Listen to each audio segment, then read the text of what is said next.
আজকের এই মহতী মাহফিলে উপস্থিত সম্মানিত হাজিরিন, উলামায়ে কেরাম, অত্র মাদ্রাসার সম্মানিত আসাতিজা, আল্লাহ রাব্বুল আলামিনের শাহী দরবারে শুকরিয়া আদায় করি। আল্লাহ রাব্বুল আলামিন আমাদেরকে এই তার ওলির স্মৃতি বিজড়িত এই মাহাত্ম্যপূর্ণ বিদ্যাপীঠে একসাথে জড়ো হওয়ার তৌফিক দিয়েছেন, আলহামদুলিল্লাহ। সম্মানিত হাজিরিন, আমরা আমাদের মুর্শিদ বড় সাহেব কিবলার জন্য অপেক্ষমান এবং তিনি বাড়ি থেকে রওনা দিয়ে অনেকটা পথ চলে এসেছেন বলে আমরা সংবাদ পেয়েছি। আমরা আল্লাহ রাব্বুল আলামিনের কাছে দোয়া করি যে আজকের এই মাহফিল থেকে আল্লাহ আমাদেরকে যেন কিছু নিয়ে যাওয়ার তৌফিক দেন, আমিন। আজকের এই মাহফিল পবিত্র মেরাজুন নবী সাল্লাল্লাহু তাআলা আলাইহি ওয়াসাল্লামের উপলক্ষ এবং একই সাথে মাদ্রাসার পাগড়ি বিতরণ। মেরাজুন নবী সাল্লাল্লাহু আলাইহি ওয়াসাল্লামের বিষয়ে আমি আগেই শুনেছি, সকাল থেকে অনেক বক্তারা বক্তব্য দিয়েছেন। এছাড়া উলামায়ে কেরাম আরও নানাবিধ বিষয়ে কথা বলেছেন, যেগুলো নিঃসন্দেহে আমাদের জন্য জরুরি ছিল। আমি প্রসঙ্গটা একটু বদলাচ্ছি আমার নিজের সুবিধার্থেও এবং আপনাদের সুবিধার্থেও। তবে হ্যাঁ, অনেক কথা আমি বলতে চাই যেগুলো বলবো না, কারণ আল্লাহর নবী ঈসা আলাইহিস সালাম প্রায়ই তার উম্মতকে বলতেন যে আমি তোমাদেরকে অনেক কথা বলতে চাই কিন্তু বলবো না, কারণ এখন তোমরা এগুলো বুঝতে পারবে না। যখন নবী আখির জামান আসবেন তিনি তোমাদেরকে বলবেন। তুলনা দিচ্ছি না, কিন্তু অনেক কথাই আছে যেগুলো হঠাৎ করে এরকম বলা উচিত হবে না। আমরা সবাই এক ধরনের জীবনযাপনে অভ্যস্ত হয়ে গেছি, এর বাইরে বা এর থেকে একটু সরে গিয়ে যখন কোনো কথা আমরা শুনি তখন হঠাৎ করে চমকে উঠি। হাজিরিন, আমরা হচ্ছি উম্মতে মুহাম্মদ সাল্লাল্লাহু আলাইহি ওয়াসাল্লাম এবং এতে কোনো সন্দেহ নেই যে আমরাই শেষ উম্মত। আমাদের পরে দুনিয়াতে আর কোনো উম্মত আসবে না, কারণ উম্মত তৈরি হয় নবীর মাধ্যমে এবং কিতাবের মাধ্যমে। আল্লাহ রাব্বুল আলামিন আমাদের নবীর মাধ্যমে নবুয়তের সিলসিলা সমাপ্ত করেছেন এবং কুরআনুল কারীমের হিদায়াতের মাধ্যমে আল্লাহর পক্ষ থেকে আসমানি হিদায়াত যা আসার সব চলে এসেছে। এরপরে আসমানি হিদায়াতের আর কোনো দরকার নেই। অতএব না কোনো নবী আসবেন, না আল্লাহর পক্ষ থেকে আর কোনো ওহী নাজিল হবে। তাই কিয়ামত পর্যন্ত আমাদেরকে এই নবীর উম্মত হয়ে চলতে হবে। কবরে গিয়ে যখন প্রশ্ন করা হবে তখন আমাদেরকে এই নবীর নামেই জবাব দিতে হবে। আর হাসরের ময়দানে যখন আটকে যাব তখন এই নবীর শাফাআতেই আমাদেরকে মুক্তি লাভ করতে হবে। এই জন্য আল্লাহ রাব্বুল আলামিন উম্মতে আখির হিসাবে আমাদেরকে কিছু অতিরিক্ত দায়িত্ব দিয়েছেন, কারণ যার মর্যাদা বেশি তার দায়িত্বও বেশি। যেহেতু আমরা নবী আখিরুজ জামানের উম্মত এবং যেহেতু আমাদের নবী বলেছেন নাহনুল আখিরুনাল আউয়ালুন, আমরা দুনিয়াতে আসার ক্ষেত্রে সবার শেষ আর জান্নাতে যাওয়ার ক্ষেত্রে সবার আগে। অতএব জান্নাতে সবার আগে চলে যাবেন, কিছু না কিছু দায়িত্ব তো আপনার আছে, সেগুলো পালন করে যেতে হবে। দ্বিতীয়ত, কুরআন শরীফ যদি আপনি তিলাওয়াত করেন, আমরা তিলাওয়াত বলতে খালি পড়া মনে করি। তিলাওয়াত মানে হচ্ছে পেছনে পেছনে চলা। তালা ইয়াতলু অর্থ হচ্ছে অনুসরণ করা। কুরআনুল কারীম যে হেদায়েত আপনাকে দিচ্ছে সেই পথে চলা, এটা হচ্ছে তিলাওয়াত, আসল তিলাওয়াত।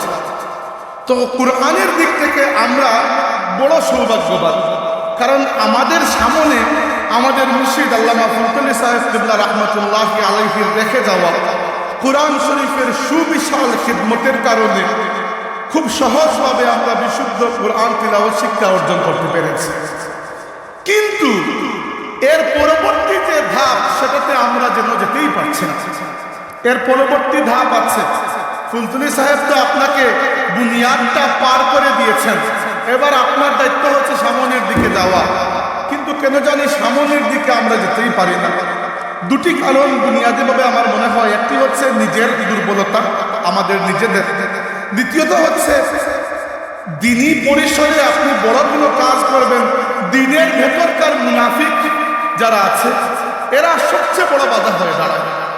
যখন দেখা যাবে আপনি বাতিলের বিরুদ্ধে শাহজালাল রহমতুল্লাহি আলাইহির চেতনাকে উদ্বুদ্ধ করতে চাইছেন, কোনো একটা ফাউল মানুষ এসে শাহজালাল রহমতুল্লাহি আলাইহির দরগা শরীফকে মারকাজুল শিরক বলে চলে যাবে। এখন আপনি মূল কাজ করবেন না তাকে দমাবেন? একটা অতিরিক্ত উটকো ঝামেলা হয়ে এই সকল মানুষ আমাদের সামনে এসেছে। এবং কোনো সন্দেহ নাই, দিনী দিক থেকে হিসাব করলে এবং দুনিয়াবী দিক থেকে এদের প্রকৃত ইলমি জবাব দেওয়া, এদের চুঙ্গল থেকে মানুষকে বাঁচানো এবং এদের বুনিয়াদের যে বদ আকিদা রয়েছে সে আকিদার ব্যাপারে উম্মতে মুহাম্মদীকে সজাগ করা যুগের একটি গুরুত্বপূর্ণ চাহিদা। দেয়ার ইজ নো ডাউট, এতে কোনো সন্দেহ নাই। কারণ এদের যে মূল আকিদা আমরা অনেক সময় ভুল করি। আমি একবার পরওয়ানায় লিখেছিলাম যে আমরা ওই সকল মানুষকে তাদের ফিকহি মাসলা মাসাইলের জবাব দিতে চলে যাই, অথচ ভুলে যাই যে ফিকহি মাসলা মাসাইল থেকে বহুগুণ জরুরি হচ্ছে আকিদা। ওদের মূল আকিদায় বিশাল বড় সমস্যা, বিশাল বড়। এগুলো আমি এখানে সাবজেক্ট যেহেতু নয় বা মৌলানা আইনুল হুদা সাহেব কিছুটা বলেছেন এজন্য আর বলতে চাচ্ছি না, কিন্তু আকিদার বুনিয়াদীভাবে বিশাল বড় বড় সমস্যা। এই সকল আকিদার কারণে তারা এই কথাবার্তা এই কাজগুলো করে যায়। তো একে তো আমাদের নিজেদের দুর্বলতা, আমরা দুনিয়া খাওয়া মানুষ, আপনাদেরকে বলছি না, আমরা বলছি, আমি সহ সবাই দুনিয়াদার কম বেশি। আর দুনিয়ার মুহে পড়ে আমরা আসল দায়িত্বগুলো ভুলে যাই। হাজিরিন, আমার আজকের বক্তব্য শোনার আগে একটিবার নিজে নিজে এই কথা নিজেকে বলে দিন, আমাকে বলা লাগবে না, নিজেকে একটিবার বলে দিন নিজের মনের মধ্যে যে আমাকে একদিন অবশ্যই কবরে যেতে হবে এবং কবরে আমাকে একা যেতে হবে। দুনিয়ার সমাজ সামাজিকতার ঢং ওইখানে থাকবে না। মৃত্যু যখন এসে থাবা দিবে, আল্লাহর নবী বলেছেন আলা ইন্না লিল মাউতি সাকারাত, মৌতের সময় সাকরাত রয়েছে। খুদ আল্লাহ রাব্বুল আলামিন বলেছেন ওয়াজাআত সাকরাতুল মাউতি বিল হক। অতএব দুনিয়ার রংঢং সেখানে তো থাকবে না। এবার আমাকে আমার কবরে যদি আল্লাহ জিজ্ঞেস করেন আমি কি করে আসলাম, সেটার জবাব যেন আমি প্রস্তুত করে যাই। এটা একবার নিজে নিজেকে ইয়াকিন দিয়ে দিন। আমরা মুখে মুখে বলি যে মৃত্যু আসবে, আখিরাতে আল্লাহর সামনে জবাবদিহি করতে হবে, কিন্তু আমরা আসলে নিজেকে ভুলিয়ে রাখি। এইগুলো আমরা ইচ্ছা করে স্মরণ করি না, করলে আর দুনিয়াতে তো খেতে পারবো না, এই জন্য ইচ্ছা করে নিজেদেরকে ভুলিয়ে রাখি। কিন্তু আজ একটিবারের জন্য চলুন আমরা নিজে নিজেকে স্মরণ করিয়ে দিই যে হতে পারে আজকের এই মাহফিলটাই জীবনের শেষ মাহফিল, হতে পারে কাল আল্লাহ রাব্বুল আলামিন ডেকে নিয়ে যাবেন এবং ওখান থেকে যে জার্নি শুরু হবে, আল্লাহি এই জার্নির তো কোনো তুলনা দুনিয়াতে হতে পারে না। আমিরুল মুমিনিন উসমান ইবনে আফফান রাদিয়াল্লাহু আনহু কবরের পাশে গেলে কাঁদতে কাঁদতে তার দাড়ি ভিজে যেত। মানুষ জিজ্ঞেস করলেন যে আপনি যখন জাহান্নামের কথা বলেন তখনও এত কাঁদেন না, কবরের কথা বললে কেন এত কাঁদেন? তিনি বললেন যে আমার নবী আমাকে বলেছেন যে আখিরাতের সবচেয়ে প্রথম পর্যায় হচ্ছে কবর। যার কবরটা ঠিকঠাক মতো পার হয়ে যাবে সে ওইখানে আর কোনো চিন্তা করা লাগবে না, আর যার কবরের মামলা আটকে যাবে তার জন্য পরবর্তী প্রত্যেকটি ধাপ একটির চাইতে আর একটি কঠিন হতে থাকবে। এজন্য ভাইরে কবরেতে যেতে হবে। 2 নম্বর আখিরাত। আল্লাহ রাব্বুল আলামিন তো এমন ভাবে ধমক দিয়ে বলেছেন ইয়াউমা ইয়াকুমুন নাসু লিরাব্বিল আলামিন, প্রত্যেকটা মানুষকে, সমস্ত মানব জাতিকে এক সময় আল্লাহর সামনে দাঁড়িয়ে জবাবদিহি করতে হবে। ওয়া কুল্লুহুম আতিহি ইয়াউমাল কিয়ামাতি ফারদা, প্রত্যেকটা মানুষ একা আল্লাহর সামনে গিয়ে নিজের জবাবদিহি করবে। সামাজিকতার নামে যে সকল অপরাধগুলো আমরা দুনিয়াতে করি ওই সামাজিকতা এখানে থাকবে না। তাই একবার আমরা চলুন দেখে নেই আমাদের জন্য আল্লাহ কি কি দায়িত্ব দিয়েছে এবং সেগুলো আদায় করার উপায় কি। এটাই আমার আজকের বিষয়। আমি আপনাদের সামনে সূরাতুল আসর তিলাওয়াত করেছি। ইমাম শাফিঈ রাহমাতুল্লাহি আলাইহি বলেছেন যে আল্লাহ রাব্বুল আলামিন যদি কুরআনুল কারীমে সূরা আসর ছাড়া অন্য কোনো সূরা নাযিল নাও করতেন, তবুও এই এক সূরা মানব জাতির হেদায়েতের জন্য যথেষ্ট ছিল। সূরাতুল আসর আল্লাহ রাব্বুল আলামিন শুরু করেছেন বিসমিল্লাহির রহমানির রহিম, ওয়াল আসর। ওয়াওটা হচ্ছে কসমের জন্য, আল্লাহ কসম করেছেন, আসরের কসম। আসর মানে হচ্ছে যুগ, সময়। সময় এমন একটা সৃষ্টি যেটা দুনিয়ার সব দুঃখকে, সুখকে, অনুভূতিকে, ঘটনাকে, ইতিহাসকে নিজের মধ্যে গহ্বরে নিয়ে নেয়। সময় এমন একটা জিনিস যাকে দেখা যায় না, ধরা যায় না, ছোঁয়া যায় না, কিন্তু মানব জাতির অতীত, বর্তমান, ভবিষ্যৎ সবই সময়ের সাথে সম্পৃক্ত। আমাদের জন্য অতীত রয়েছে, বর্তমান রয়েছে, ভবিষ্যৎ রয়েছে।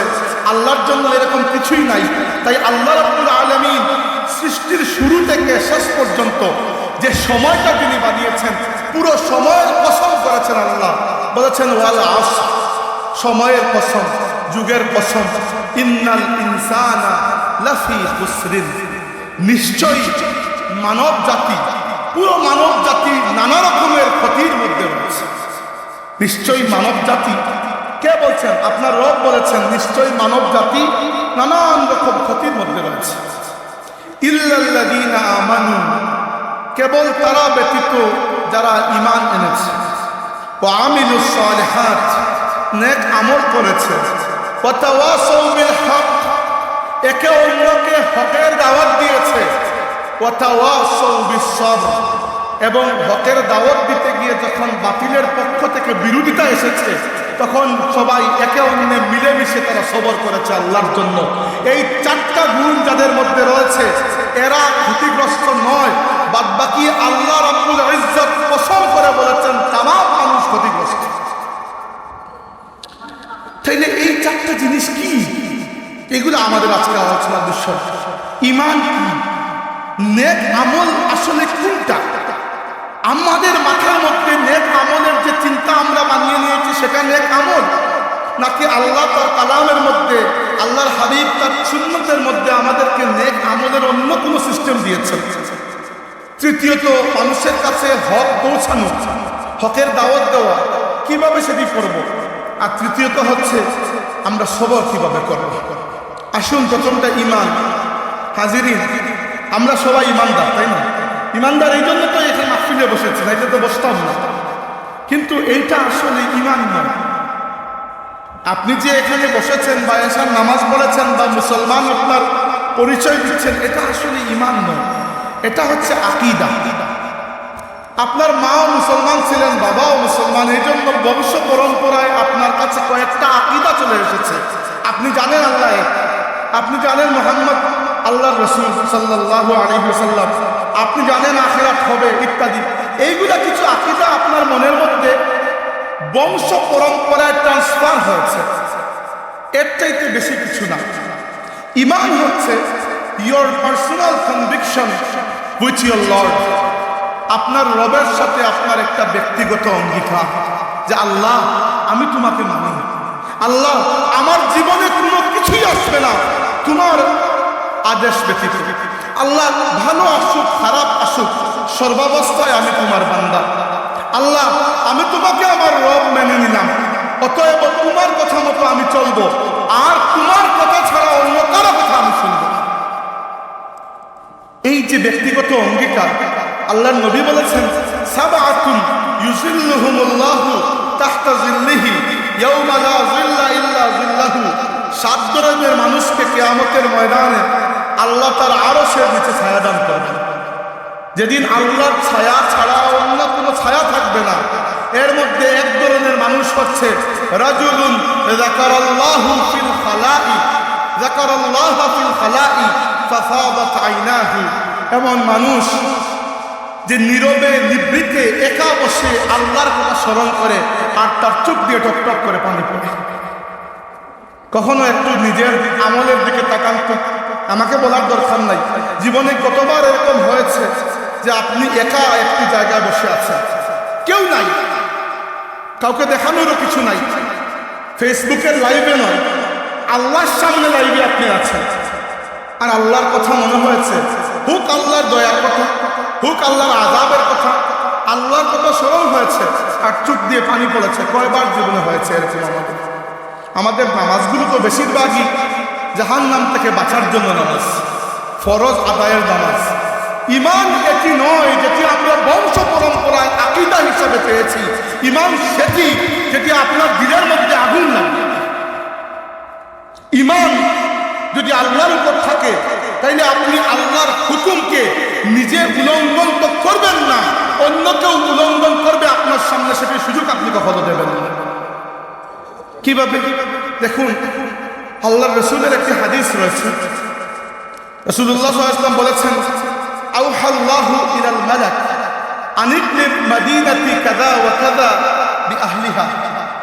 আল্লাহ রাব্বুল আলামিন একজন ফেরেশতাকে আদেশ দিলেন, যাও অমুক জনপদের মানুষ আমার নাফরমান হয়ে গেছে, এদেরকে তুমি সমূলে ধ্বংস করে দিয়ে আসো। একটা রেওয়ায়াতে আছে ওই ফেরেশতা ছিলেন জিবরাইল। জিবরাইল বললেন, ইয়া রাব, ইন্না ফিহা রাজুলুন, ইন্না ফিহা আবদাকা ফুলানুন লাম ইয়াসিকা তারফাতা আইন। আল্লাহ, যে জনপদের কথা আপনি বলছেন আমি গিয়ে উল্টে দিয়ে আসবো, সে জনপদে বাকি মানুষ নাফরমান, ঠিক আছে, আপনার একজন বান্দা আছে যার জীবনে চোখের পলক ঝাপটানোর সময়, যেটা চোখের পাতা যেরকম আমরা ফেলি, চোখের একটা পলক ফেলি, ওই পলক ফেলার সমান কোনো একটা মুহূর্ত আপনার নাফরমানিতে কাটে নাই, বরং সারাটা জিন্দেগির প্রত্যেকটা সেকেন্ড আপনার জিকির আর তাসবির মধ্যে কেটে গেছে। কারো ব্যক্তিগত নেকির কোন লেভেল চিন্তা করুন। যিনি বলছেন তিনিও ভাড়া করা উকিল নয়, তিনি জিবরাইল আলাইহিস সালাম। আল্লাহ রাব্বুল আলামিন বললেন, ইকলিবহা আলাইহি ওয়া আলাইহিম। প্রথমে ওই বদকারের উপর, যাকে তুমি নেককার বলছো, ওই বদকারের উপর ধ্বংস নিয়ে আসো, পরে বাকি মানুষের উপর আনবে। কেন? ফা ইন্না ওয়াজহু লাম ইয়াতামাআর লি ফি সাআতিন ক্বাব। কারণ সে বসে বসে তার ইবাদত নিয়ে মগ্ন ছিল, আর তার সামনে আমার নাফরমানি করা হয়েছিল। একটা বার্তা আমার গায়ে রাখতে তার চেহারার রংটা পরিবর্তন হয় নাই। আমি এই নেকিতে কি করি? That is the conviction. এটা হচ্ছে অঙ্গীকার আল্লাহর সাথে। শরীফ মুসলমান, বদ্র মুসলমানকে বাতিল ভয় পায় না, বাতিল ভয় পায় শক্তিশালী মুসলমানকে। বাতিল ভয় পেত খালিদ ইবনে ওয়ালিদকে। খালিদ ইবনে ওয়ালিদ রাদিয়াল্লাহু আনহু যখন ইয়ারমুকের যুদ্ধে গিয়েছেন, রোমান সাম্রাজ্যের সেনাপতিকে প্রথমেই গিয়ে বলেছেন, শুনো, তোমরা জীবনে অনেক যুদ্ধ করেছো, বিজয় লাভ করেছো অনেকের বিরুদ্ধে, আজকে তোমাদের যুদ্ধ এমন একটা বাহিনীর সাথে, তোমরা যেরকম তোমাদের জীবনকে পছন্দ করো, আমার বাহিনী এর চাইতে নিজের মৃত্যুকে বহুগুণ বেশি পছন্দ করে। রোমানদের মুরাল তখনই ডাউন, যে যারা প্রাণ বাঁচানোর চাইতে আল্লাহর রাস্তায় শহীদ হওয়া বেশি পছন্দ করে, এদের সাথে আমরা কি যুদ্ধ করব? এটা হচ্ছে ইমান। আল্লাহর রাসূলের সাহাবী, নাম ছিল, নামটা মনে পড়ছে না এই মুহূর্তে, তিনি মক্কা শরীফের মানুষ নয়, সুহাইব ইবনে সিনান আর রুমি রাদিয়াল্লাহু আনহু বাইরে থেকে মক্কায় এসেছেন। দৈনন্দিন কাজকর্ম করে দিতেন মানুষের, একটু টাকা পয়সা হয়েছে, ব্যবসা করেছেন, প্রচুর লাভ হয়েছে তার। একসময় আল্লাহর রাসূল ইসলামের দাওয়াত শুরু করেছেন, তিনিও ইসলাম কবুল করেছেন। কিন্তু ইসলাম কবুল করার উপর তার প্রতি যে পরিমাণ জুলুম নির্যাতন হয়েছে, কারণ তিনি মক্কার ভেতরের মানুষ নয়, বাইরের মানুষ, তার উপর জুলুম করলে কেউ কিছু বলার নাই। সুহাইব রাদিয়াল্লাহু আনহু আল্লাহর রাসূলের সাথে হিজরত করতে পারেন নাই। মক্কাবাসী তাকে গ্রেফতার করে রেখে দিয়েছিল শেকলে বেঁধে। কয়েক মাস চলে গেল। সুহাইব রাদিয়াল্লাহু আনহু কুরাইশদেরকে বললেন, শুনো, আমি এক বৃদ্ধ মানুষ, তোমরা আমাকে গ্রেফতার করে রেখেছো কি কারণে? আমি তো তোমাদের কোনো কাজে আসবো না, বরং তোমরা আমার জীবনে আমি যত সম্পত্তি কামিয়েছি সব সম্পত্তি তোমরা রেখে দাও, আর আমাকে এর পরিবর্তে আমার নবীর কাছে যেতে দাও। তারা বলল, ঠিক আছে। বুড়া মিয়াকে দেখে তো খালি খাওয়ানো ছাড়া কোনো কাজ নাই, ছেড়ে দেওয়া হলো। সুহাইব রাদিয়াল্লাহু আনহু চলে গেলেন মদিনা তৈয়বায়। যাওয়ার পরে রাসূল আকরাম সাল্লাল্লাহু আলাইহি ওয়াসাল্লামের কাছে গিয়ে বললেন, ইয়া রাসূলুল্লাহ, আমি সব খুইয়ে এসেছি। আল্লাহর নবী বললেন, যা খুইয়েছ তার চাইতে বহুগুণ বড় প্রতিদান তোমার জন্য আল্লাহ জান্নাতের ব্যবস্থা করে রেখেছেন। আল্লাহ রাব্বুল আলামিন ওই সাহাবীর এই ত্যাগের বদৌলতে কুরআনের আয়াত নাযিল করেছেন, ওয়া মিনান নাসি মান ইয়াশরি নাফসাহু ইবতিগা মারদাতিল্লাহ। মানুষের মধ্যে এমন কিছু মানুষ রয়েছে যারা আল্লাহর জন্য নিজের জীবনকে বিক্রি করে দিয়েছে। ওয়াল্লাহু রাউফুম বিল ইবাদ, আর আল্লাহ তার এই সকল বান্দাদের ব্যাপারে বড়ই মেহেরবান। এই হচ্ছে ঈমান। সাদ ইবনে মুআজ রাদিয়াল্লাহু আনহু, তিনি মুসলমান ছিলেন মাত্র 6 বছর। হি ওয়াজ এ মুসলিম ফর জাস্ট 6 ইয়ার্স। আল্লাহর নবী মদিনায় আসার 1 বছর আগে ইসলাম কবুল করেছেন। 5ম হিজরিতে খন্দকের যুদ্ধে শাহাদাত বরণ করেছেন। মাত্র 6 বছর যে ব্যক্তি মুসলমান ছিলেন, তার শাহাদাত বরণ করার পরে জিবরাইল এসে জিজ্ঞাসা করেছেন, ইয়া রাসূলুল্লাহ, আজকে কে গেলেন? নবী বললেন, আজকে সাদ ইবনে মুআজ শাহাদাত বরণ করেছে। কি জন্য? জিবরাইল বললেন, ইয়া রাসূলুল্লাহ, ইহতাজ্জা আরশুর রহমানি লিমাউতি সাদ ইবনে মুআজ। সাদ ইবনে মুআজের শাহাদাতে আল্লাহর আরশ থরথর কেঁপে উঠেছে।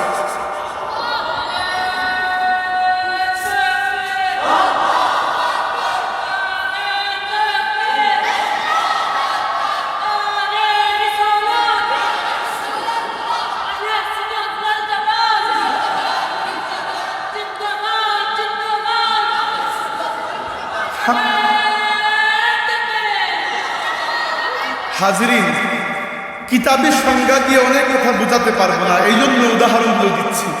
এই হচ্ছে ঈমান। এবার আপনার ঈমান আছে, আপনি জানেন আপনার রব আল্লাহ, এবং আল্লাহ রাব্বুল আলামিন বলে দিয়েছেন, ওয়া কালিমাতুল্লাহি হিয়াল উলিয়া, আল্লাহর কালিমা সবার উপরে থাকবে। অথচ আপনি যে সমাজে, যে রাষ্ট্রে বসবাস করেন, সেখানে আল্লাহর কালিমা সবার উপরে নয়, অথচ আপনি বসে আছেন শান্তিতে।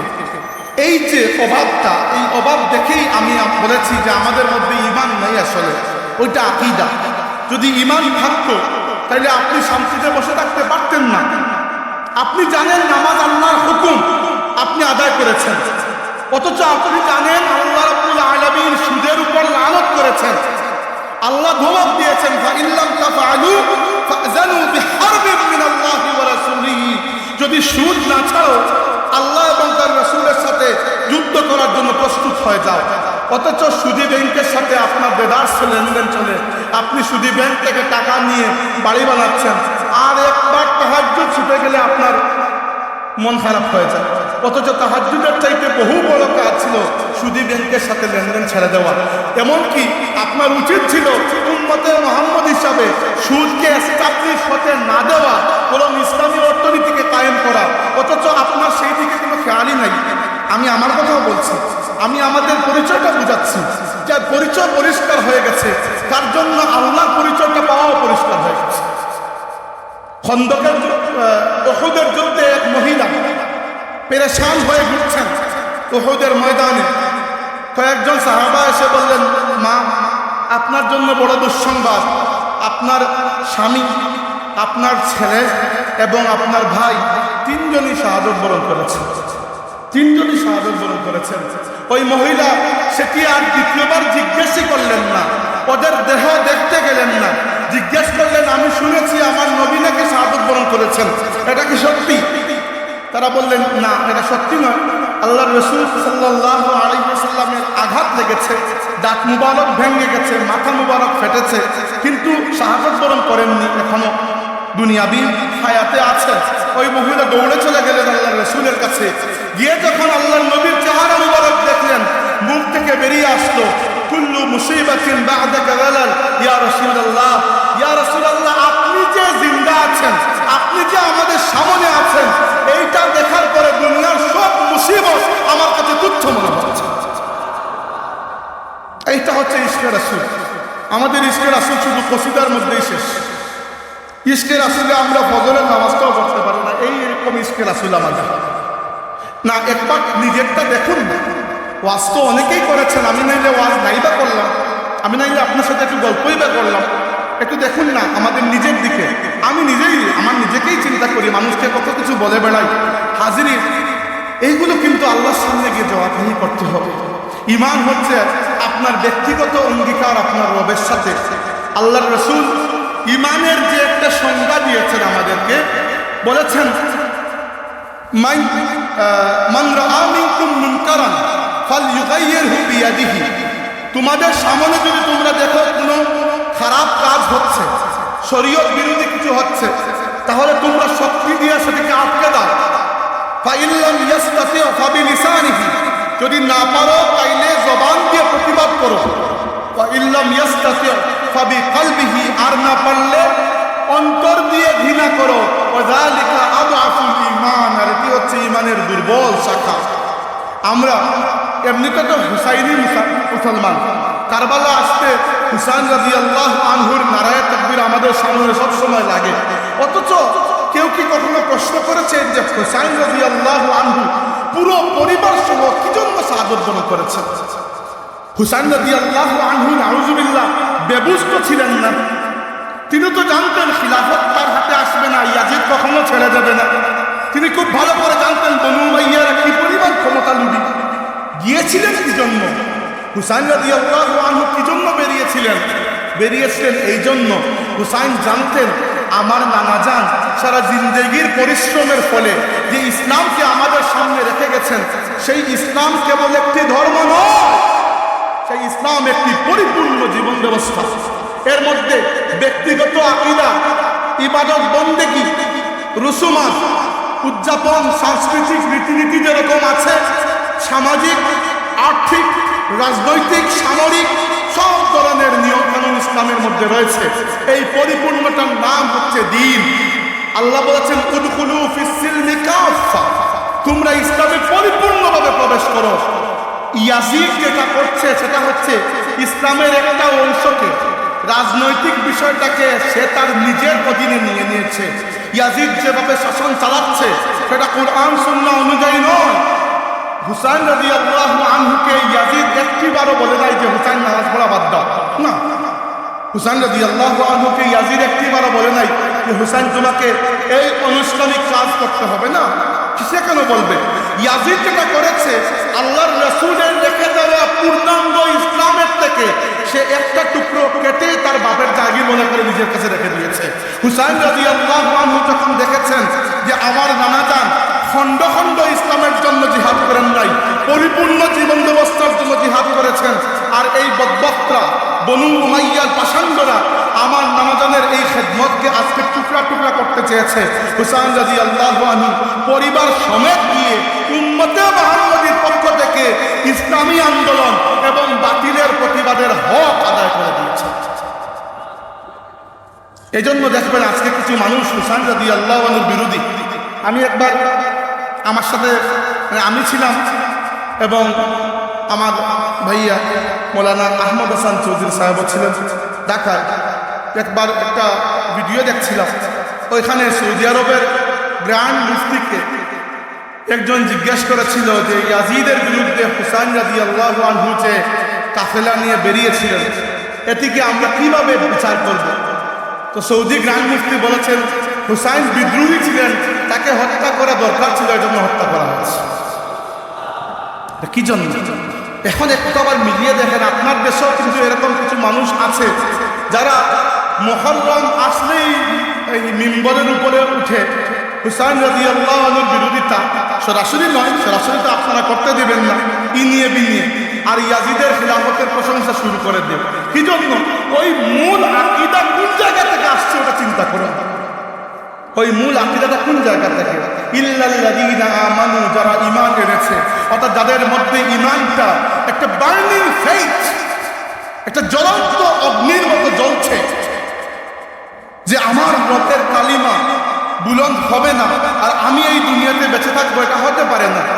ইমাম মালিক রাহমাতুল্লাহি আলাইহিকে প্রশ্ন করা হয়েছিল, কেউ যদি আল্লাহর হাবিবকে গালি দেয় তাহলে আমাদের কি করা উচিত?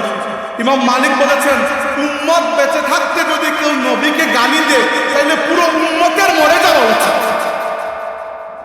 তুমি উম্মত, কিসের উম্মত? তুমি তুমি দুনিয়াতে টিকে আছো, মাশাআল্লাহ অনেক ভালো খেয়ে পড়ে বড় হচ্ছ, আর তোমার নবীকে গালি দেওয়া হচ্ছে, তুমি এখনো বহাল তবিয়তে মাশাআল্লাহ যুক্তি দিয়ে পার পেয়ে যাচ্ছ, উম্মত হিসাবে তোমার মরে যাওয়া হচ্ছে।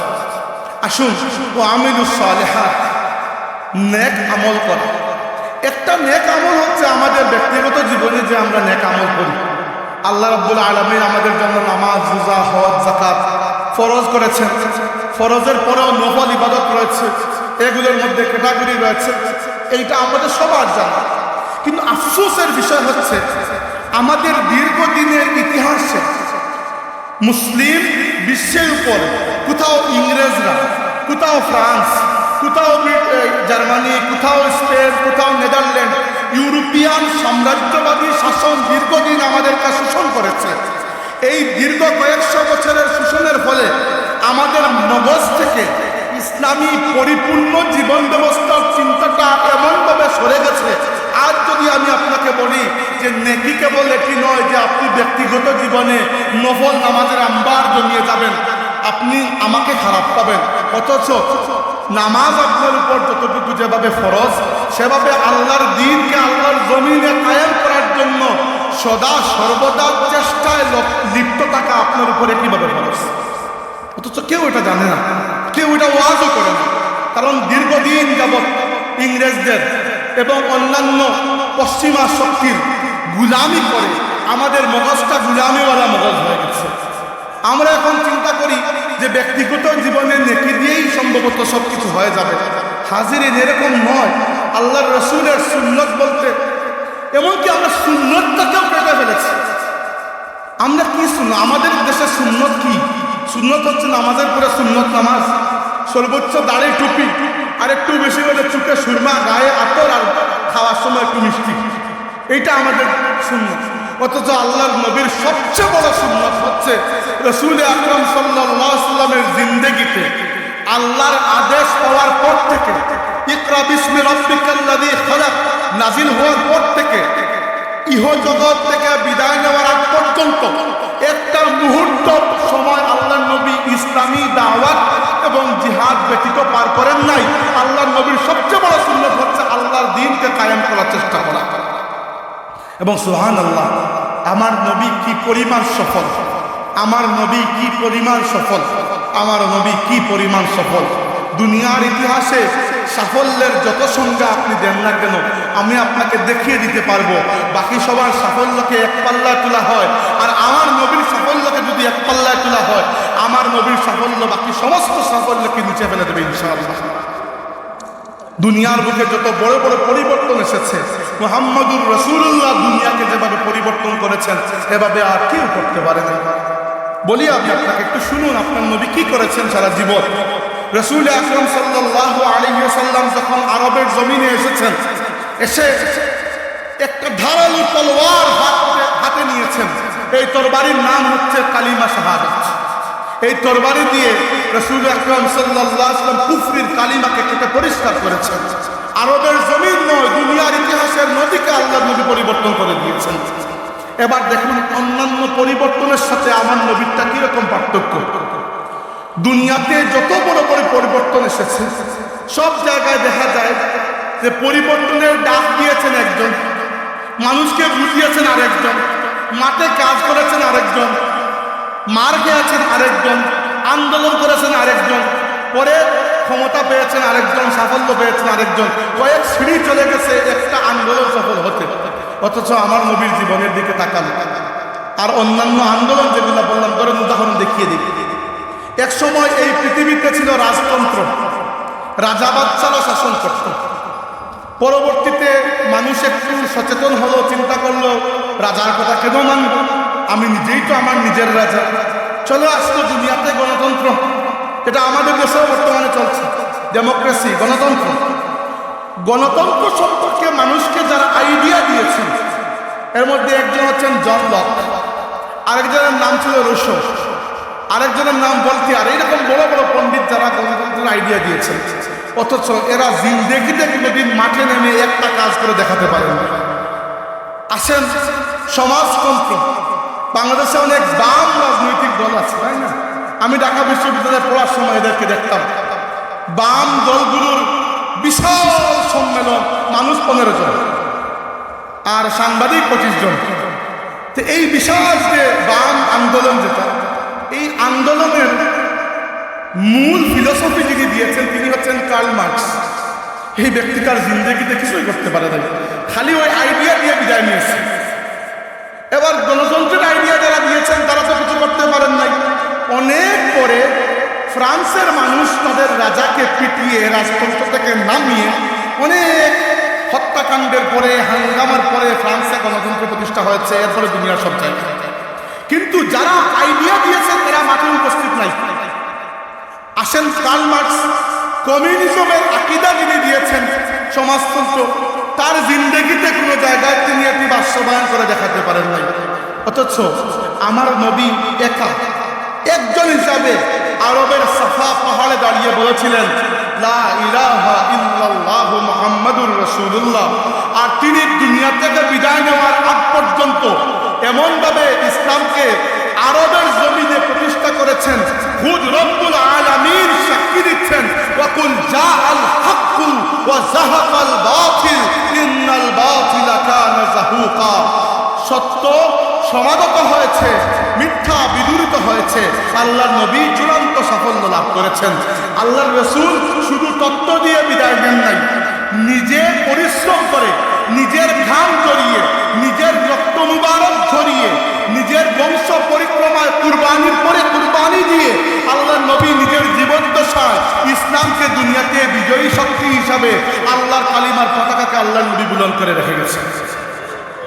এরপরে দেখেন দুনিয়াতে যখন কোনো পরিবর্তন আসে, কতটুকু পরিবর্তন আসে। ওই যে বললাম গণতন্ত্র, যখন মানুষ রাজতন্ত্র ছিল, এরপরে গণতন্ত্র আসলো, কি পরিবর্তন হলো?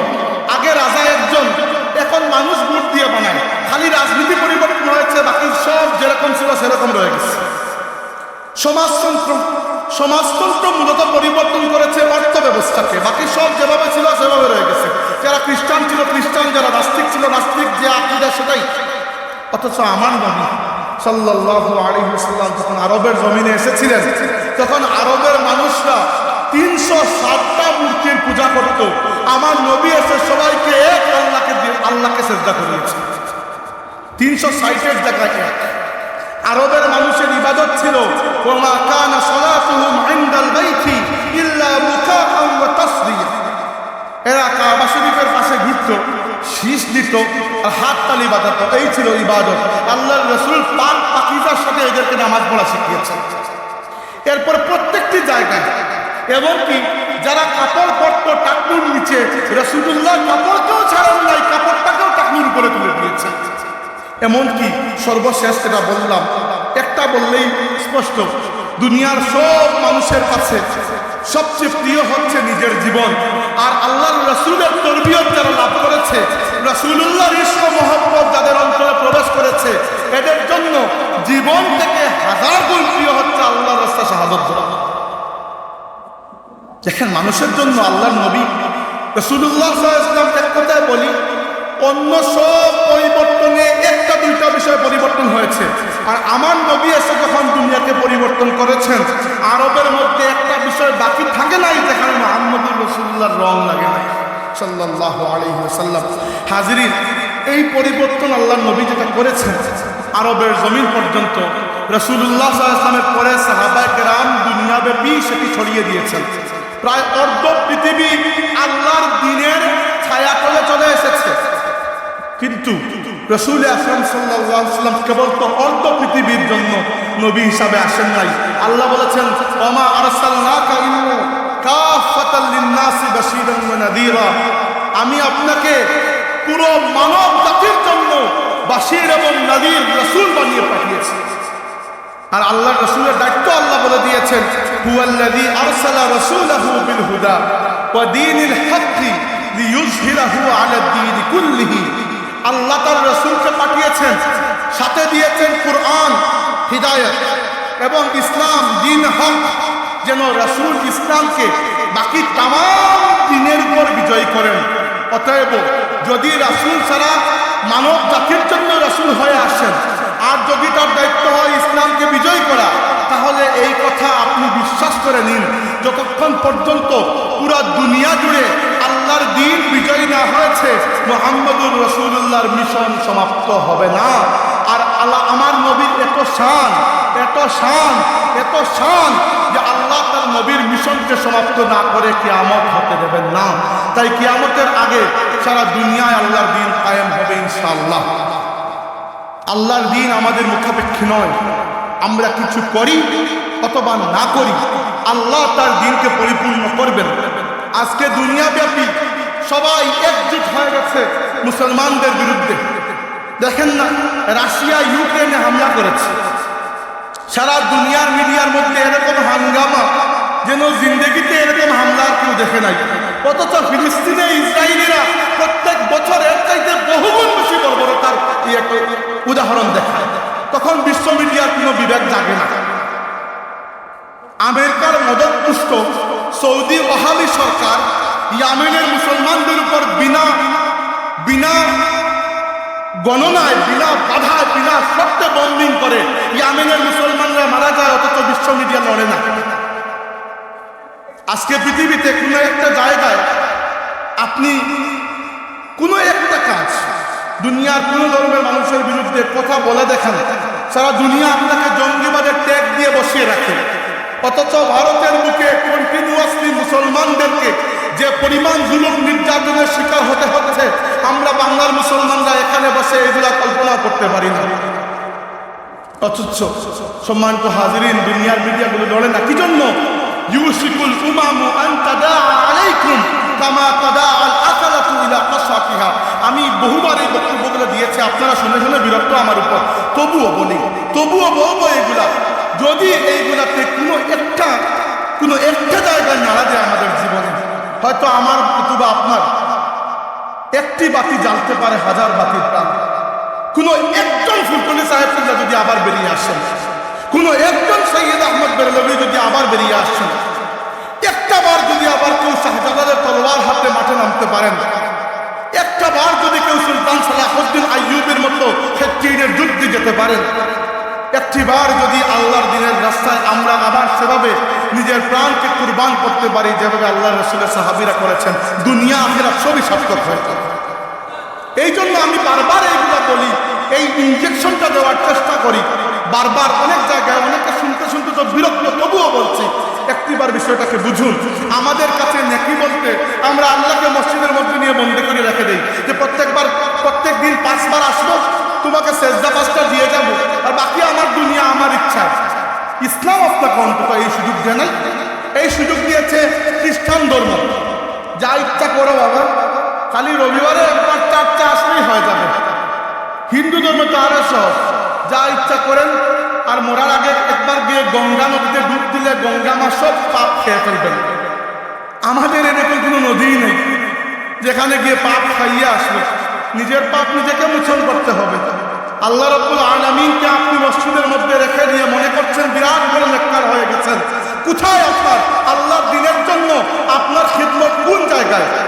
আল্লাহ নবী যদি জিজ্ঞেস করেন যে তুমি আমার উম্মতের কত পার্সেন্ট, তুমি আমার উম্মতের কত পার্সেন্ট, মানে আমার দ্বীনের জন্য কতটুকু খিদমত তুমি আঞ্জাম দিয়েছো, যদি আমার পর থেকে কিয়ামত পর্যন্ত দ্বীনের এতটুকু খিদমত হয়, এর মধ্যে তোমার অবদান কতটুকু, কি বলবেন? কি বলবেন তখন আল্লাহ রাসূলকে যে আমি জমিদিরা কামাতে ব্যস্ত ছিলাম, আমি ব্যবসা চমকাতে ব্যস্ত ছিলাম? আমি আমার কথাও বলছি, সবার একই সেই অবস্থা। হাজিরিন, এই জন্য বারবার কথাগুলো বলি, কোনো একজন মানুষের দিলে যদি কথাগুলো আঘাত করে। এটি বলছিলাম আল্লাহ রাব্বুল আলামিন, আল্লাহ নবী বলেছেন একটা সময় আসবে দুনিয়ার প্রত্যেকটা জাতি একত্রিত হয়ে তোমাদেরকে আক্রমণ করার জন্য একে অন্যকে দাওয়াত দেবে, যেভাবে মেজবানরা মেহমানকে দাওয়াত দেয়। একটা সময়, এই সময় বর্তমানে চলে এসেছে। আমেরিকার বর্তমান প্রেসিডেন্ট যিনি, এর আগে প্রেসিডেন্ট ছিল কি নাম তার, ডোনাল্ড ট্রাম্প। ডোনাল্ড ট্রাম্প যখন আমেরিকার প্রেসিডেন্ট, তখন একবার দেখেছিলাম ভারতের প্রধানমন্ত্রী নরেন্দ্র মোদী আর ইসরায়েলের প্রধানমন্ত্রী, সাবেক প্রধানমন্ত্রী বেঞ্জামিন নেতানিয়াহু, এরা 3 জন আমেরিকায় বৈঠক করেছে এবং তারা হাতে হাত রেখে চুক্তিবদ্ধ হয়েছে যে now we will fight jointly against the Islamic fundamentalism. এখন থেকে আমরা সংযুক্ত হয়ে সবাই ইসলামিক ফান্ডামেন্টালিজম মৌলবাদের বিরুদ্ধে যুদ্ধ করব। আপনি চিন্তা করেছেন মৌলবাদের বিরুদ্ধে করতেছে, আমার বিরুদ্ধে করতেছেন। মৌলবাদ মানে কি? মৌলবাদ মানে যারা ইসলামের মৌলিকত্বকে স্বীকার করে এরা মৌলবাদ। এরা ইসলামকে 4 ভাগে ভাগ করেছে। আমেরিকার একটা অনেক বড় প্রতিষ্ঠান রয়েছে, রিসার্চ অ্যান্ড ডেভেলপমেন্ট কর্পোরেশন, সংক্ষেপে বলা হয় র্যান্ড কর্পোরেশন। এদের যে বাৎসরিক বা মাসিক যে ইয়েগুলা যায় সুপারিশগুলো, সেগুলো আমেরিকান সরকার খুব গুরুত্ব সহকারে গ্রহণ করে এবং যখন নতুন কোনো পলিসি বানায় তখন এইগুলাকে সামনে রেখে পলিসি বানায়। কোন সালে জানি ভুলে গেছি। র্যান্ড কর্পোরেশন একটা রিপোর্ট দিয়েছিল আমেরিকার সরকারের কাছে যে দুনিয়াতে মুসলমানরা 4 প্রকার। 4 প্রকার গুনেন। তারা আপনাকে কিভাবে হিসাব করেছে গুনেন একটু। দুনিয়াতে মুসলমানরা 4 প্রকার: ফান্ডামেন্টালিস্ট, ট্রেডিশনালিস্ট, প্রগ্রেসিভ, সেকুলার। এই 4 প্রকার। ফান্ডামেন্টালিস্ট হচ্ছে তারা যারা ইসলামকে কেবল ধর্ম নয় বরং পরিপূর্ণ একটি জীবন ব্যবস্থা মনে করে এবং যারা চায় এই জমিনে ইসলাম পরিপূর্ণভাবে বাস্তবায়িত হোক, কায়েম হোক, বিজয় হোক। এরা হচ্ছে ফান্ডামেন্টালিস্ট। তাদের রিপোর্ট। 2 নম্বর ট্রেডিশনালিস্ট। এরা অনেক জ্ঞানী কিন্তু ইসলামের এই যে জেহেনটা তাদের মধ্যে নাই। তাই তারা ইলিম আছে, মাদ্রাসায় বসে হাদিস পড়ায়, কোরআন পড়ায়, সবই আছে, কিন্তু ইসলামের পরিপূর্ণ এই যে একটা পিকচার তাদের সামনে নাই। 3 নম্বর হচ্ছে প্রগ্রেসিভ। এমন কিছু মানুষ যারা ইসলামকে সবসময় পশ্চিমাদের খুশি অনুযায়ী ব্যাখ্যা করতে অভ্যস্ত। দুনিয়াতে এরকম মানুষও আছেন, আপনি হয়তো চিনেন না, যারা অলরেডি সমকামিতাকে জায়েজ করে দিয়েছে। আলিম গত কয়েকদিন আগে অস্ট্রেলিয়ার একজন আলিমের একটি রিপোর্ট বেরিয়েছে, তিনি বলেছিলেন সমকামিতা নাকি ইসলামে জায়েজ। আর 4 নম্বর হচ্ছে সেকুলার, এক ধরনের মানুষ যাদের দিন ইমান কিছুই নাই, নাম এমনি মুসলমান, আর এর বেশি কিছু নাই। দুনিয়াতে মুসলমান 4 ধরনের, তারা বলেছে। এবার কি করতে হবে? প্রথম যারা ফান্ডামেন্টালিস্ট, যারা ইসলামকে কেবল ধর্ম নয় বরং পরিপূর্ণ দিন বিশ্বাস করে, আমাদেরকে দুনিয়া থেকে সরাতে হবে। বাই এনি মিনস, যেভাবেই হোক না কেন এদেরকে দুনিয়া থেকে নিশ্চিহ্ন করতে হবে। এই জন্য আফগানিস্তানে হামলার আর কি কারণ ছিল?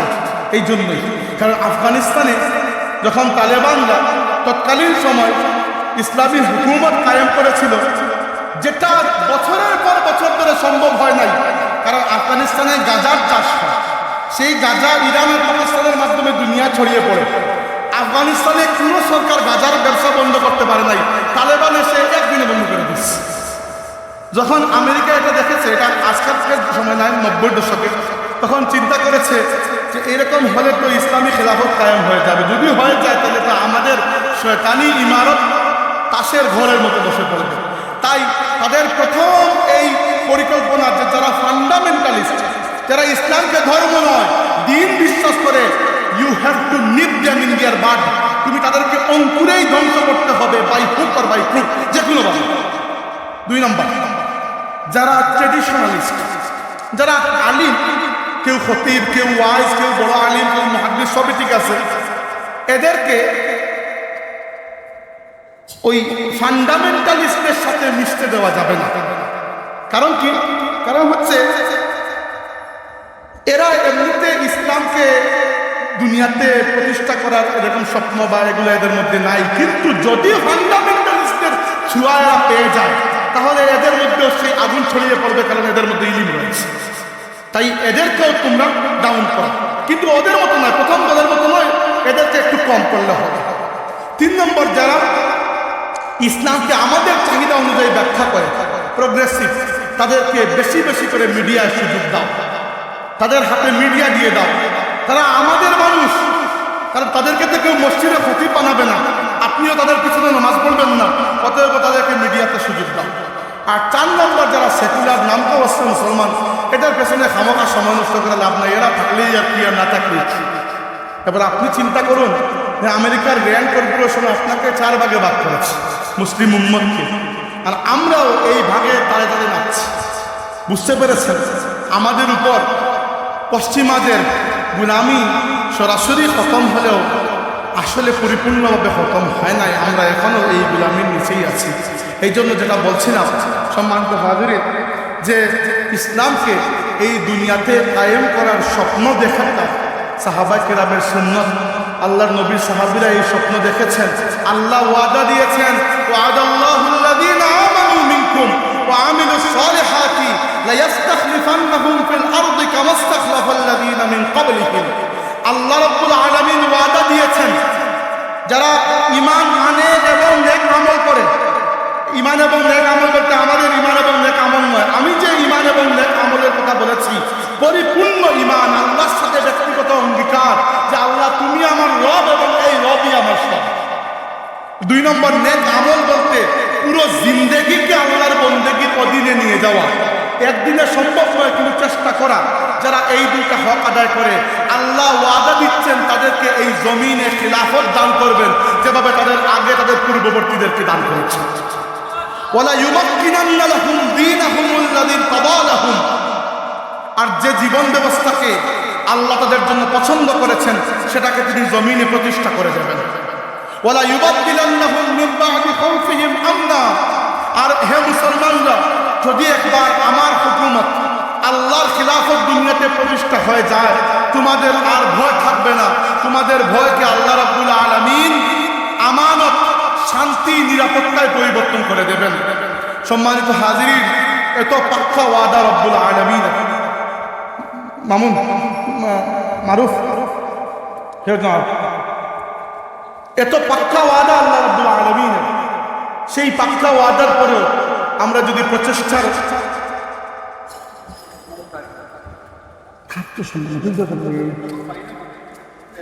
না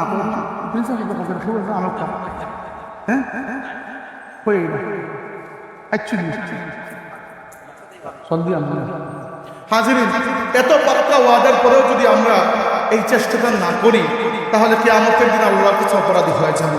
এটা বললাম ইল্লাল্লাযীনা আমানু ওয়া আমিলুস সালিহাত। এখন সংক্ষিপ্তভাবে ওয়াতাওয়াসাউ বিল হাক্কি এবং ওয়াতাওয়াসাউ বিস সবর বলি। ওয়াতাওয়াসাউ বিল হক এবং ওয়াতাওয়াসাউ বিস সবর হচ্ছে দ্বীন কায়েমের পদ্ধতি। আগেরগুলো বললাম দ্বীন কায়েমের প্রয়োজনীয়তা, ইল্লাল্লাযীনা আমানু ওয়া আমিলুস সালিহাত। এখন বলছি দ্বীন কায়েমের পদ্ধতি, তাওয়াসাউ বিল হক, তাওয়াসাউ বিস সবর। তাওয়াসাউ বিল হক হচ্ছে যে হক আপনি জেনে গেছেন, বুঝে গেছেন, সেটি নির্ভয়ে, এবং একটি শব্দ ব্যবহার করে বেজার হবেন না, নির্ভয়ে এবং বেহায়ার মতো মানুষের কাছে পৌঁছান। এটি খুবই জরুরি। আমরা হক বলতে হায়া করি। দেখেন, একটা উদাহরণ দিই। বাংলাদেশের একটি মুসলিম বিবাহ আপনি দেখেন, ইন্ডিয়ার একটি হিন্দু বিবাহ আপনি দেখেন, 19 আর 20 ছাড়া তোমার কোনো পার্থক্য এখনকার সময় খুঁজে পাবেন না। অথচ এই পরিবারে হয়তো একজন তাহাজ্জুদ গুজার, ব্যক্তিগত জিন্দগিতে তাহাজ্জুদ গুজার, অথচ তার পারিবারিক অনুষ্ঠানে পর্দাকে জবাই করা হচ্ছে, তিনি দর্শক সেজে তামাশা দেখছেন। আপনার এই তাহাজ্জুদকে আল্লাহ আপনার মুখের উপর ছুঁড়ে মারবেন। এই ধরনের ইবাদত বন্দেগী দিয়ে আপনি কি করবেন? আপনি যদি নিজের ঘরে ইসলামকে প্রতিষ্ঠা করতে না পারেন, আপনি রাষ্ট্রে কি ইসলাম প্রতিষ্ঠা করবেন? আপনি যদি ব্যক্তিগত জীবনে সুদী কারবার ছাড়তে না পারেন, সুদমুক্ত অর্থনীতির জন্য আপনি কি ঘাম জড়াবেন? আমাদের সমস্যাটা হচ্ছে আমরা খুব হুট করে চলে যাই উপরেরটায়, নিজের জীবনে ইসলামকে কায়েম করার স্বপ্নটা আমরা দেখি না। চলুন আজকে আল্লাহর রাসূলের মেরাজের এই উপলক্ষে আমরা নিজে নিজে আল্লাহর সাথে একটি ওয়াদাবদ্ধ হই। এই ওয়াদাটি হচ্ছে, আমরা আজ থেকে একটি চেষ্টায় নেমে যাব যে আমাদের রব যা কিছু অপছন্দ করেন, আজ থেকে আমরা সেগুলো ছাড়ার চেষ্টায় নেমে যাব। আমরা বলি ইনশাআল্লাহ। একটা ওয়াদা অন্ততপক্ষে আজকে করে যাই আমরা, আমাদের রব যা কিছু অপছন্দ করেন সেগুলো আমরা ছেড়ে দেব। যখন মনে হবে যে আমি ছেড়ে যাওয়ার নিয়ত করেছি, আল্লাহ তৌফিক দেবেন। এবং এরপরে আপনার দায়িত্ব হবে ইসলামের দায়ী হয় যে হক আপনি উপলব্ধি করতে পেরেছেন, সেই হকের দাওয়াত প্রথমে আপনার নিজের ঘরে, পরে আপনার পাড়া প্রতিবেশী আত্মীয়স্বজনের মধ্যে আপনি ছড়িয়ে দেবেন। যদি এই কাজ না করতে পারেন, আপনি মনে করেন না যে কখনো আল্লাহর রাস্তায় কিছু করার সুযোগ আল্লাহ আপনাকে দেবেন। আপনি যদি আল্লাহর রাস্তায় প্রাণ দেওয়ার সুযোগ পান, এটি আল্লাহর সৌভাগ্য নয়, আপনার সৌভাগ্য। হাজিরিন, আল্লাহর নবীর হাতে, আমরা তো আল্লাহর ওলিদের হাতে বাইআতে ইরশাদ করি যে আমরা গুনাহ থেকে তাওবা করলাম, আমরা নেক আমলের ওয়াদা করলাম। সাহাবীদের তাওবা, সাহাবীরা এই বাইআত করেছেন। প্রথম আকাবার শপথে সাহাবীরা এরকমই বাইআত করেছেন, নেক আমল করবেন, বদ আমল ছেড়ে দেবেন। কিন্তু আকাবার 2 নম্বর শপথে সাহাবীরা জিহাদের বাইআত করেছিলেন এবং বাইআতটা ছিল এরকম। উবাদা ইবনে সামিত রাদিয়াল্লাহু আনহু বলেছেন, বাইআনা রাসূলুল্লাহ সাল্লাল্লাহু আলাইহি ওয়াসাল্লাম على السمع والطاعة في العسر واليسر والمنشط والمكره وعلى أثرة علينا وعلى ألا ننازع الأمر أهله وعلى أن نقول بالحق أينما كنا لا نخاف في الله لومة لائم। সাহাবীরা আল্লাহর নবীর হাতে হাত রেখে বায়াত করেছেন, ইয়া রাসূলুল্লাহ, আমরা সুখে দুঃখে ইচ্ছায় অনিচ্ছায় আপনার প্রত্যেকটি কথা শুনবো এবং মান্য করবো, এ মর্মে আমরা ইয়া রাসূলুল্লাহ আপনার হাতে ওয়াদা দিয়ে দিই। 2 নম্বর, শুধু যে আপনার কথা মানবো এরকম নয়, আপনি যদি অন্য কাউকে আমাদের আমির নিযুক্ত করে দেন, আপনার কথা যেরকম মানবো উনার কথাও আমরা সেরকম মানবো। 3 নম্বর, দুনিয়ার যে জায়গায় থাকি আমরা হক কথা বলতে গিয়ে কোনো ধরনের লজ্জাবোধ করব না, বিনা লজ্জায় আমরা হক মানুষের সামনে পৌঁছে দেব। তাওয়াসাউ বিল হক অর্থ হচ্ছে প্রত্যেকের কাছে যদি আপনার সামনে হক পরিষ্কার হয়ে যায় যে এটা হচ্ছে আল্লাহর হুকুমের বিরুদ্ধে, এই কাজটা আল্লাহর হুকুমের বিরুদ্ধে, আপনি নিজে ছাড়ার চেষ্টা করবেন এবং মানুষকে যদি তালকিন করবেন, এটাই হচ্ছে তাওয়াসাউ বিল হক। লাস্ট, তাওয়াসাউ বিস সবর। তাওয়াসাউ বিস সবর হচ্ছে সবচেয়ে কঠিন জিনিস, সবচেয়ে কঠিন। আপনি মানুষের কাছে প্রিয়, যখনই আপনি দিনের দাওয়াত নিয়ে বের হবেন, মুহূর্তের মধ্যে আপনি অপ্রিয় হয়ে যাবেন। আমাদের নবী সাল্লাল্লাহু আলাইহি ওয়াসাল্লাম মক্কার জমিনে কোনো তুইমুই মানুষ ছিলেন না, তিনি ছিলেন আব্দুল মুত্তালিবের নাতি। আব্দুল মুত্তালিব মক্কার মধ্যে সবচেয়ে সম্মানী মানুষ। ইসলাম আসার আগে মক্কার কুরাইশরা আল্লাহর রাসূলকে আস-সাদিকুল আমিন উপাধি দিয়েছিল, অথচ যখনই ইসলামের দাওয়াত শুরু করেছেন, কাফিররা আল্লাহর নবী সাল্লাল্লাহু আলাইহি ওয়াসাল্লামকে বলেছে পাগল, রাসূলুল্লাহকে বলছে মাফতুন, রাসূলুল্লাহকে কবি বলেছে, জাদুকর বলেছে এবং রোগাক্রান্ত ব্যক্তি বলেছে। এমন কোনো মৌখিক টিটকারি বিদ্রুপ বাকি নাই যেটা তারা আমার নবীকে করে নাই। এমনকি তার চাচি উম্মে জামিল, আবু লাহাবের স্ত্রী, আল্লাহর রাসূলের সুন্দর নাম মুবারক মুহাম্মদকে বিকৃত করে নাউযুবিল্লাহ সুম্মা নাউযুবিল্লাহ মুজাম্মাম নাম দিয়ে দিয়েছে। এটার অর্থ করা তো আমার পক্ষে সম্ভব না। আল্লাহ রাব্বুল আলামিন কুরআন শরীফে বলেছেন, ওয়ালাকাদ না'লামু আন্নাকা ইয়াযীকু সাদরুকা বিমা ইয়াকুলুন। আমি আল্লাহ ভালো করেই জানি তারা যেগুলো বলছে সেগুলা আপনার দিলকে বড় কষ্ট দেয়। আপনার নবী ইসলামের দাওয়াত নিয়ে বেরিয়ে কষ্ট পেয়েছেন, আর আপনাকে যদি মানুষ ফুলের মালা দিয়ে দেয় তাহলে বুঝতে হবে আপনি নবীর পথে।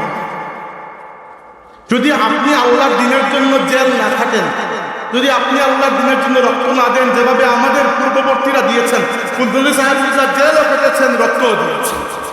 সৈয়দ আহমদ বেরলভী রাহমাতুল্লাহি আলাইহি জেল তো তখন ছিল না, কিন্তু আল্লাহর বান্দা রক্ত এমনভাবে দিয়েছেন যে উনার দেহ শাহাদত বরণ করার পরে উনার মাথা কেটে মাটিতে কবর দিয়ে উনার পুরো দেহ কাশ্মীরের কুনহান নদীতে ভাসিয়ে দেওয়া হয়েছিল।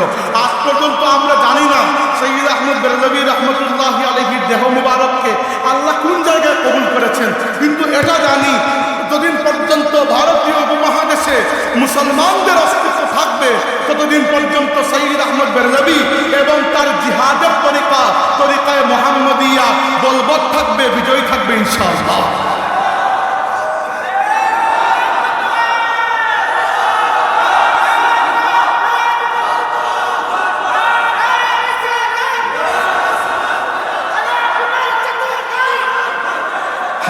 হাজিরিন শুনুন, আল্লাহ রাব্বুল আলামিন একটি পরিকল্পনা করেছেন।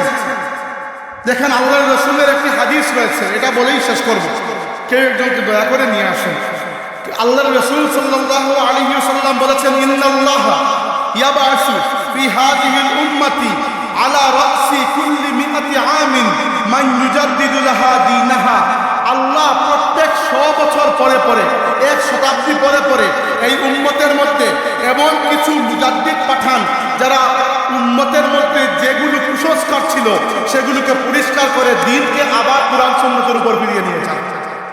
আপনি যদি দেখেন, আপনি যদি এই বিষয়ে পড়ালেখা করেন, দেখবেন আল্লাহর রাসূল দুনিয়া থেকে বিদায় নেওয়ার পরে প্রথম 1000 বছর পর্যন্ত যত মুজাদ্দিদ সবাই এসেছেন আরবের জমিনে, এবং আমাদের উপমহাদেশে যে আল্লাহর ওলিরা দ্বীন কায়েম করেছেন এরা এসেছেন আরব এবং পারস্য থেকে। শাহজালাল রহমতুল্লাহি আলাইহি বাঙালি নন, উনি এসেছেন ইয়ামেন থেকে। খাজায়ে খাজগান মুঈনুদ্দিন আজমেরি উনি ভারতীয় নন, এসেছেন ইরান থেকে। দাতা গঞ্জ বখশ আলী হুজবেরি উনি পাকিস্তানের মানুষ নয়, এসেছেন বাইরে থেকে, আরব থেকে। আল্লাহ প্রথমে আরবের মাধ্যমে, আরবের পানি দিয়ে আজমকে আল্লাহ উর্বর করেছেন। যেই 1000 বছর শেষ, একই সাথে যেন আল্লাহ রাব্বুল আলামিন তার সিদ্ধান্তকে অন্যদিকে মুড়িয়ে নিলেন। এখন দেখা যায় যত মুজাদ্দিদ সব আমাদের মধ্যে চলে এসেছে। আমার কথা শুনুন, খেয়াল করুন, দেখেন 1000 বছর শেষ হলো, এখন চলতেছে 1443 হিজরি, মানে আল্লাহর রাসূলের ইন্তেকালের পরে 15 নম্বর শতাব্দী চলতেছে। 1000 মানে 10 শতাব্দী বাদ দেন, ওই শতাব্দীতে যা হয়েছে সব আরবরা করেছে। যেই মাত্র 11 নম্বর শতাব্দী আসলো, এই দুনিয়ার বুকে শুধু 100 বছরের নয়, প্রায় 1000 বছরের তাজদীদি কাজ নিয়ে যদি ভারতের উপমহাদেশে আল্লাহর রাসূলের সুন্নত এবং শরীয়তের জন্য লড়াই করে বাদশাহ আকবর এবং জাহাঙ্গীরকে পরাজিত করে দিয়েছিলেন, তিনি হচ্ছেন শেখ আহমদ সিরহিন্দি মুজাদ্দিদ আলফে সানি রাহমাতুল্লাহ আলাইহি। মুজাদ্দিদ আলফে সানি রাহমাতুল্লাহ আলাইহির মোকাবিলায় ওই সময় দুনিয়ার মধ্যে অন্য কোনো মানুষ আমাকে আপনি দেখিয়ে দিনাইছিলেন জি। এরপরে আল্লাহ রাব্বুল আলামিন আরো 100 বছর পরে ভারতের জমিনে এমন একজন আলিম পাঠালেন যার পায়ের তুলনায় আলিম আল্লাহর সৃষ্টির মধ্যে সেই যুগে আর কেউ ছিল না, আজকের দিন পর্যন্ত নাই। তিনি হচ্ছেন আমাদের সিলসিলার মুর্শিদ শাহ ওলিউল্লাহ মুহাদ্দিস দেহলভী রাহমাতুল্লাহি আলাইহি। আমরা ইলমে আমাদের শখ আগ্রহ কম, এই জন্য আমরা কম জানি, নইলে আপনি যে কোরআন হাদিস ফিকহ আকাইদ তাসাউফ এগুলো শিখেছেন, এই সবগুলোর চারা গাছ লাগিয়ে গেছেন শাহ ওলিউল্লাহ মুহাদ্দিস দেহলভী রাহমাতুল্লাহ। এর ঠিক 150 বছর পরের মুজাদ্দিদ হচ্ছেন শহীদ বালাকোট সৈয়দ আহমদ বেরলভী, এবং তিনি কোনো অর্ধেক দিনের মুজাহিদ নয়, আল্লাহর পুরো দিনের জন্য তিনি জিহাদ করেছেন, শাহাদাত বরণ করেছেন, ইসলামের পতাকাকে নত হতে দেন না।